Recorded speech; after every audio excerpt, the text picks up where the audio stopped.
in his head. And if Bill had really died that night, I'd give all I've got worth giving. Like I said before, that bullet touched his mind, but kept his body. An officer wrote and told us how Bill had been hurt in the fight, and he said he thought the doctors there could bring him round all right. And then we heard from a neighbor disabled at Malvern Hill who said in about a week or two he'd be coming back with Bill. I'll never forget that day Bill came. It was harvest time. We were so anxious to see him that we set up many nights till the break of day and dim the stars and put out the northern light. I'll never forget the day Bill came. It was harvest time again, and the wind that blew over them yellow fields was sweet with the scent of grain. Our yard was filled with neighbors who had come to share our joy, and we all let up a mighty cheer at the sight of our soldier boy. Then somebody said, "My God, don't that boy know his mother?" And Bill stood whispering, crazy like, staring from one to the other. "Don't be afraid, Bill. Don't be afraid." He said to himself as he stood in his coat of blue, "God will take care of you, Bill. God will take care of you." He seemed to be loading and firing a gun and acting like a man who hears an awful cry of a battlefield ringing in his ears. I saw that bullet had touched his brain and somehow made it blind, with the picture of war in his eyes and the fear of death on his mind. I grabbed his hand and I said to Bill, "Don't you remember me? I'm your father. Don't you know me?" How helpless you seemed to be. But he kept whispering to himself, as if it was all he knew. "God will take care of you, Bill. God will take care of you." He has not known us since that day, and probably never will. Me, his mom, and his sweetheart is all the same to Bill. And many's the night his mama sits up the whole night through and smooths his head and says, "Yes, Bill, God will take care of you." Unfortunately, yes, but we can't complain. It's a living death more sad when a body clings to a life of shame and the soul has gone to the bad. Bill is out of the way of danger and harm of every kind. You see, we only take care of his body, but God takes care of his mind. Whispering Bill.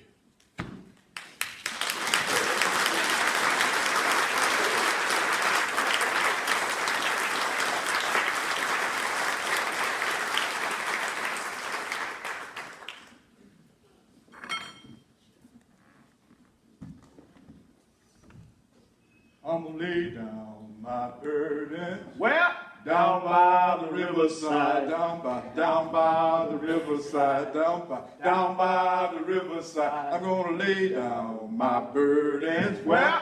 Down by the riverside. I ain't gonna study war no more. I ain't gonna study war no more. I ain't gonna study war no more. I ain't gonna study war no more. I ain't gonna study war no more. I ain't gonna study war no more.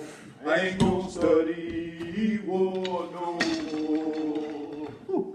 I'm gonna lay down my burdens. Well, down by the riverside, down by the riverside, down by the riverside. I'm gonna lay down my burdens. Well, down by the riverside.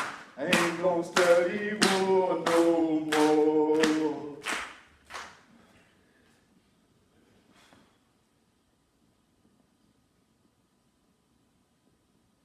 Ain't no one know at sunrise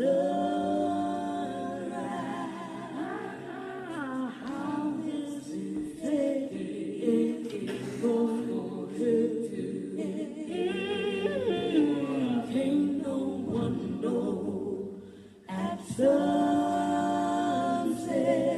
if that day will be.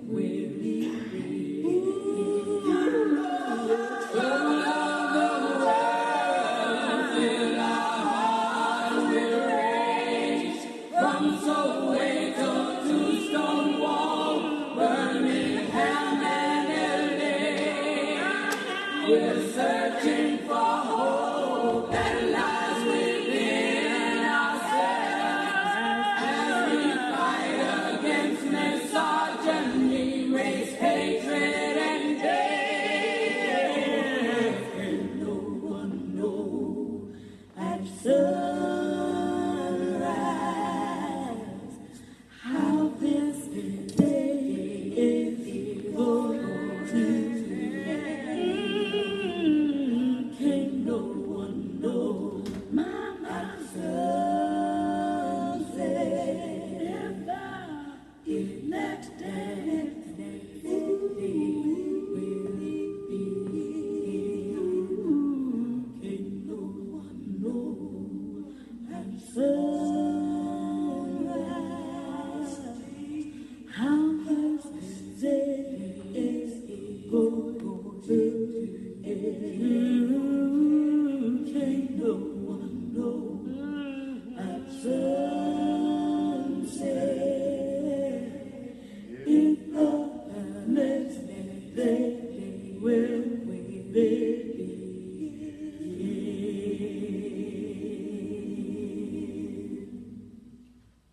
We wear the mask that grins and lies. It hides our cheeks and shades our eyes. This debt we pay to human guile. With torn and bleeding hearts we smile, and mouth with myriad subtleties. Why should the world be overwise in counting all our tears and sighs?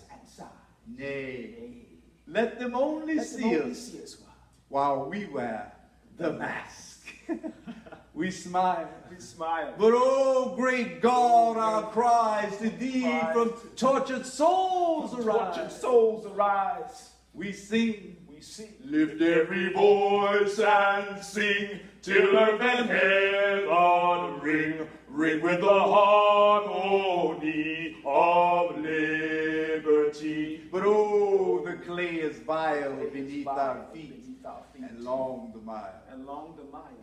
But let the world dream otherwise. We wear the mask. Don't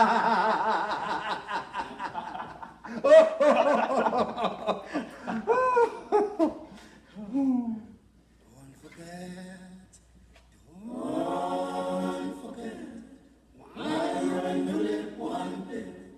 Don't forget, while you're in the lip one bit. As we are learning here to discover the knowledge of the facts, which you don't know. Two opportunities. There is a chance to choose your talent among those things. Remember, O Mother Race, to thee I bring this pledge of faith, unwavering, this tribute to thy glory. I know the pangs which thou didst feel when slavery crushed thee with its heel, with thy dear blood all boiled. Sad days were those, sad. But through the land, the fruitful seed of better times grew. The plant for freedom upward sprung and spread its leaves, so fresh and young. Its blossoms now on every hand in this fair land. proud, Ethiop swarthy children stand beside their fairer neighbor. The forests flee before their stroke. Their hammers ring, their forges smoke, they stir in honest labor. Tread the fields where honor calls. Their voices sound in senate halls. Majesty and power. To right they cling, the hymns they sing up to the sky in beauty and gold grow in hour. Be proud, my race, in mind and soul. Thy name is writ on glory scroll in characters of fire. High, mid the clouds of fame's bright sky, thy banners blazon foes now fly, and truth shall lift them higher. Thou hast the right to noble pride, whose spotless robes were purified by blood's severe baptism. Upon thy brow, cross is laid, and labor's painful sweat beads made a consecrating.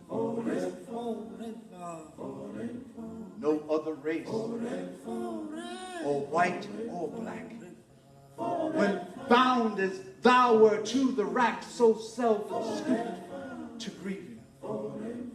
No other race, when free again, forgot the past and proved them men so noble in forgiving. Go on and on. Our souls and I shall follow thy continuous rise. Thy ear shall list thy story from far to from thy root shall spring and proudly tune their lyres to sing of Ethiopia.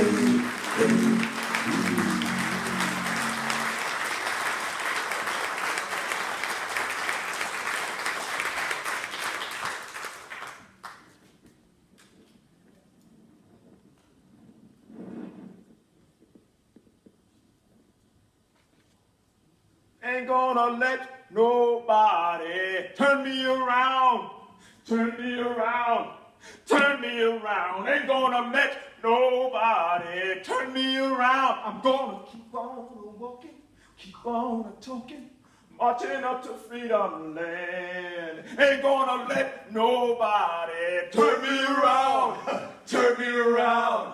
Turn me around, ain't gonna let nobody turn me around. I'm gonna keep on walking, keep on talking, marching up to freedom land. Ain't gonna let nobody turn me around, turn me around, turn me around. Ain't gonna let nobody turn me around. I'm gonna keep on walking, keep on talking, marching up to freedom land. Ain't gonna let nobody turn me around, turn me around, turn me around. Ain't gonna let nobody turn me around. I'm gonna keep on walking, keep on talking, marching up to freedom land. Ladies and gentlemen, Tony Kelly!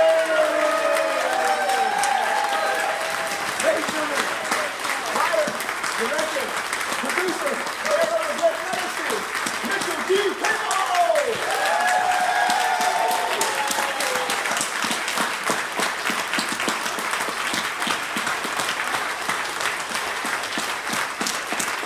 Thank you, thank you, thank you, thank you, thank you. All praises due to God.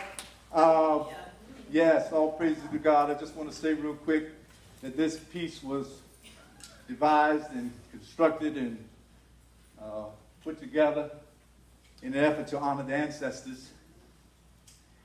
Amen. Ancestors who fought through impossible odds They fought and sacrificed for better lives and a better world for all of us. So we thank you so much for showing up. Thank you mostly for standing up. And we hope that, like our ancestors, that you never, ever give up.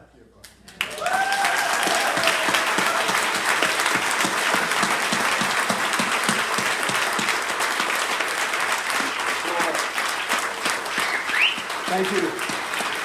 Thank you very much. Before you can sit back if you want to. We know you've been standing long, sitting long. I just have to recognize my parents sitting right here, Felton and Jean Capel.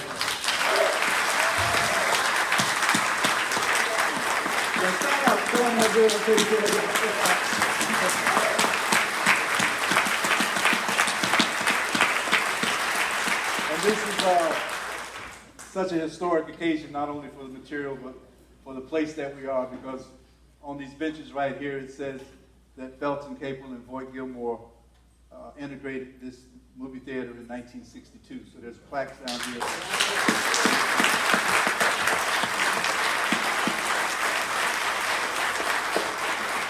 My beautiful wife, Pat, is here. If I don't recognize her, it'll be a long night.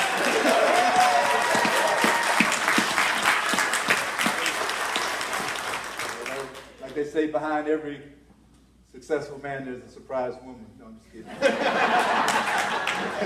There's a strong woman. So we would be remiss if we didn't thank our tech crew, the best this side of the Mississippi out there. This side of heaven. Jared Mack, come on, Father. Jared Mack and his daughter, Ramey. She checked out of school earlier today. She was there for us. And also, David was on the sound. Now listen. Oh, yeah. Robert on the lights and the camera. And Amy. And Amy helped out. And Amy set up the lights. Thank you, Amy. With Robert. Thank y'all. Also, I'd like to thank Andy Rose for asking us to come here this evening, and the Sunrise Theater. We appreciate you letting me come home. It was such a warm feeling to be back home. I have to say that Ramey was handling all the slides. There was 119 slides. Wow. She had the toughest job. I think it's safe to say she's ready for 6th grade in the fall. She's ready for 6th grade. And it wasn't tough because Sonny was dropping some lines up here. No, I'm just serious. Dropped 2, I think. I'm just serious. No. But we have some CDs out here front if anybody's interested in getting those. Am I leaving anything out? Anybody out? Is Mac here? Is my nephew here? Mason Armand? Mason Armand Capel, my nephew. He put the soundtrack together for us. It took a lot of times going into a studio. A lot of times Ramey and Jared can't go with us, and I was trying to idiot-proof the soundtrack, because sometimes you go places and they're back there playing a song they shouldn't be playing at the time. So I want to thank Mac for doing that. A lot of good friends here, a lot of family, and also is Carol Haney here? Carol making tonight? I wanted to just tell Carrie, is she here? No, I'm just thinking of people in the balcony. Like, thanks. Yeah, I just, we lost Mike Haney not too long ago, and I was thinking today when I was planting some stuff in my yard that almost feels like Mayberry without Andy Griffith around, without Mike around. So I just want to honor Mike Haney as well. All right, Fayetteville Ministry, thank you all. Represent Mike, good to see you, friend. Thank you all for traveling over to Fayetteville. Before we disperse, are there any questions anybody have? We want to do a quick Q&A. Any questions anybody has, any comments? We don't want anybody to leave here saying, what the heck was that about? I want to preface this with saying that, in these stories, you open up some wounds. But this is not a story about guilt, about shame, about violence. It's about our history. African-American history is American history. It's a celebration of that. So I don't want anybody to walk out here feeling guilty about what anybody's ancestors have done, or feeling inferior about what anybody's ancestors have done. We are better together. Amen? Amen. And so this is the time to openly discuss, to heal together. We need to heal together through what has happened, but most importantly, remember, we've got some beautiful stories that we just don't tell. So thank y'all for giving us this opportunity to tell it. We welcome any questions or comments.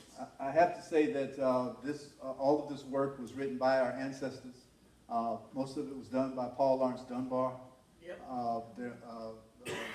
William Cullen Bryant. William Cullen Bryant wrote The African Chief. He was born in the 1700s. The piece about the flag was written by Thomas Campbell. He was born in 1763. Don't get mad at me because I said, remind you of your stars, Negroes, scars. Don't get mad at me. That was written a long time ago. Yeah, Raymond Garfield Dandridge. The only piece that's current was William Carney, that was written by my good friend Dr. Rex Ellis from the Smithsonian, who not only gave me permission to perform it, but recorded it as well. And we added the piece about Lewis Douglas. We just added that letter. It was an actual letter that he wrote. Yeah, we just added. That was the first time we performed. Let Sonny. Sorry. Yeah, let it know. That we put that on Sonny to do that piece because we did a show and we were all driving home and him and Jared were calling me, hey man, Sonny's Googling and he says, oh man, I found Lewis Douglas's letter. We got to put it in play. So that's the first time we did it with Lewis Douglas's letter in the play. So the play keeps evolving. It's come a long way from where we first started out. And I wake up at 4:30 in the morning, the ancestors are talking to me saying, you need to put this in here. And I start texting Sonny and hoping his wife Alana's not going, who's that crazy man texting you at final night? I dare not call, but I text sleep. And coming up with ideas of changing blocking, we did some changes today, as a matter of fact, just changing stuff around, hoping it works. We try to emulate the slides. We try to make these people come alive. That's on the slides. That's what we're trying to do. We're trying to make these ancestors.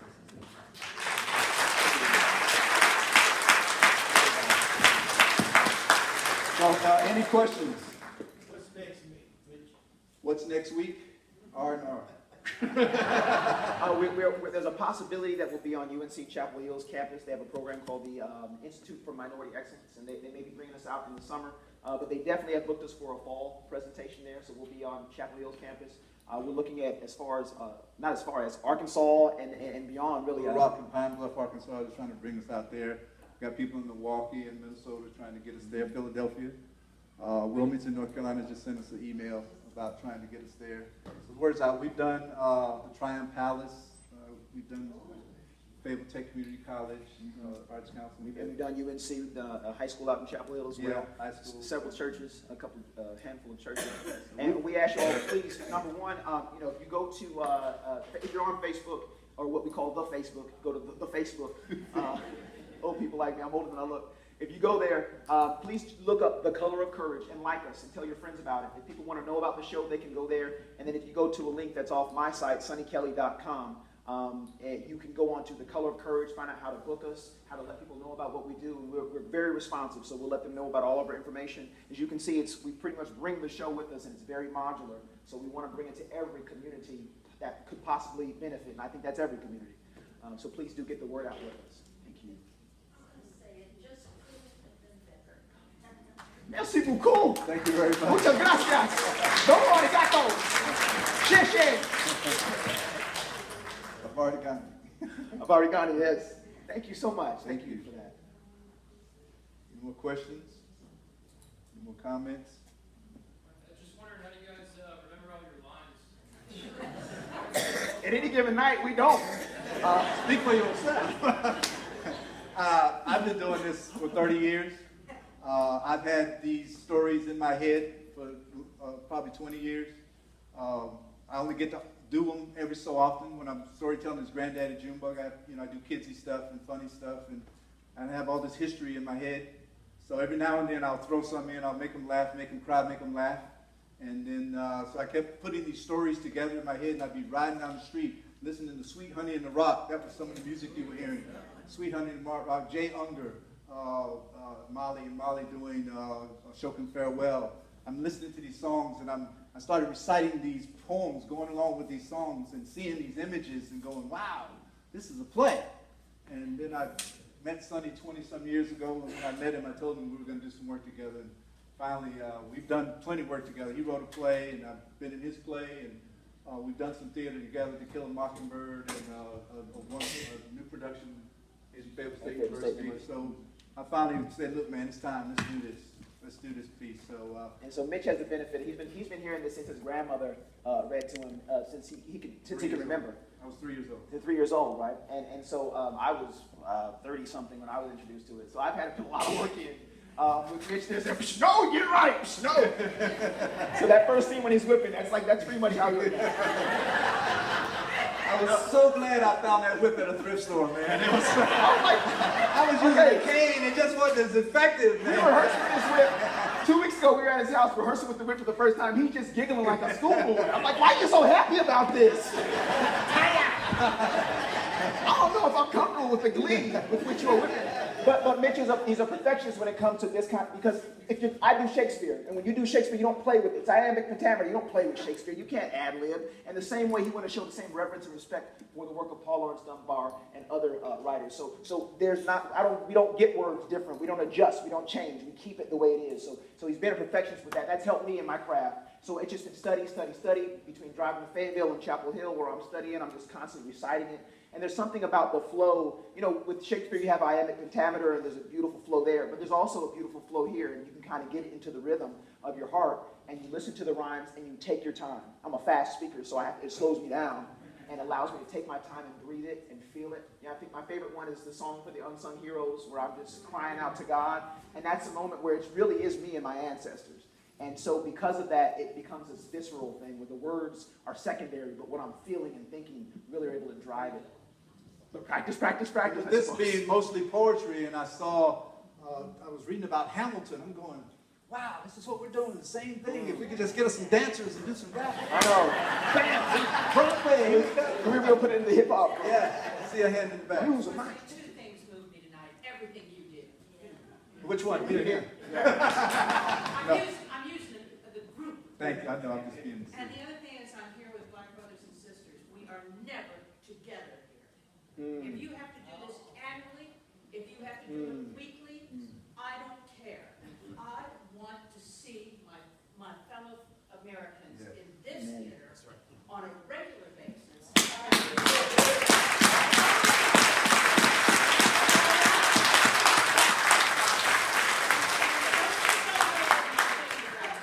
I said the point you're making. It's such a great point. You know, there's nothing like chocolate. There's nothing like cookies, but a chocolate chip cookie. You know what the favorite cookie is? Oreo cookie. That's the best one. Oreo been around long time. I tell you what. We appreciate the comment. That's very good. Thank you. That's what it's all about. Any more questions? Any more comments? Thank you. Yes, ma'am. I thought this was brilliant, but have you thought about sort of in the future with carrying it forward? Yes. Because there was a lot of courage from Yes. that point until now. Right. Triple Well, nickels. it is. Yeah, Tuskegee. there is, and that's why the slide with the marching, we brought it kind of up to the 60s. I mean, I can go all the way back. I can go further back, and I can go all the way forward. I have a one-man show called In Days Gone By, which actually starts in Africa, and it comes up through the plantation life, and it goes through the Civil War, and it goes up through Reconstruction, and on up through the Civil Rights Movement, all the way up to President Obama's election the first time around. So that was a one-man show that I've been doing a one-man show for 30 years. But I you know, to add the sound, I've always wanted to add the sound and the lighting and the music and the singing and another actor with it. But yeah, we are planning on taking it up to another level. But this run here is about 70 minutes. And Yeah. How long? About 70-something. 70-some minutes. So what you saw there would be intermission. Would be Come back, intermission. Take it to the 60s. And then we go back They again. just say I had to restart the cameras twice. Oh, okay. I paid you already, didn't I? You started making I bump this up a little bit. But yeah, Point it's, well taken. Very good point. yeah, but thank you very much for that, Yeah. because we do want to take it a little more forward. Yes, sir. I'd like to apologize to the individuals that were up in the balcony area. I had to cut in front of y'all a lot to get to the cameras, but I had 5 cameras running at the same time, so I had to go around. And the way these cameras are set up, they'll only run for so long and they have to recycle. So I had to go and push that button over and over again. So now So I y'all know, apologize. now y'all know how it felt when we had to sit up there back in before my dad.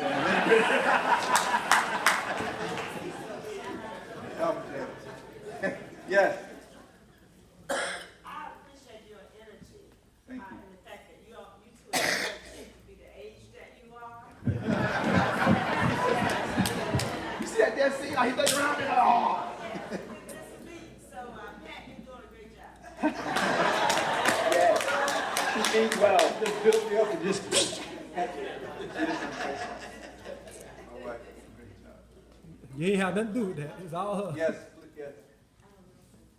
What was the question? Oh, I said Sonny's wife too. Yes, yes. She makes me sleep and eat. And, no, she's not here tonight. She's running after children. Thank God for her. Thank you. But anyway, thank you again so much for coming out in the rain, no less. And ancestors pouring down libations while we were in here and on the way here and everything. So again, I want to thank my mother and father, first of all, for having me and loving me and for standing up for everybody in our community and in our country and in our world and raising such good folks. And I always say, Pop, I love you. My girlfriend would be just like you. We wear the same shoe size, so I can kick those shoes, Mama. Love you. All right. Thank you so much. We're going to go out. Let us out first. We're going to go out. Stay down there so we talk to you. We're going out first. Come on.